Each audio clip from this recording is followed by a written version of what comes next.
Un accueil positif dans l'ensemble, je vous le disais, à commencer par les intéressés, c'est-à-dire les responsables du privé et du public, qui affichaient une prudente satisfaction dès que le texte fut connu. Le point de leur réaction, tout comme de celle des leaders politiques, avec Pierre Alain. La démarche adoptée est moins ambitieuse que la précédente et elle ne risque d'inquiéter personne, de ne pas provoquer un espèce de débat fratricide. Pour Georges Marchais, qui parle des formidables pressions exercées par la droite, les nouvelles propositions du gouvernement constituent un recul. Pour l'opposition, il y a ouverture.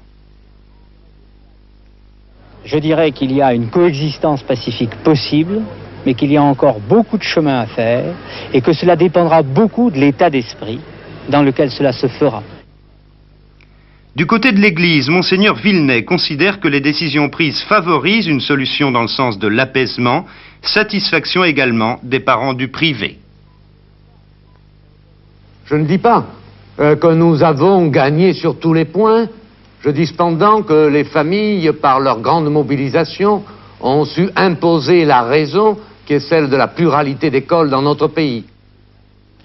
C'est un texte d'apaisement, dit aussi le chanoine Guy Berthaud, avec cependant une réserve, il manque encore des éclaircissements, même analyse chez les parents du laïc.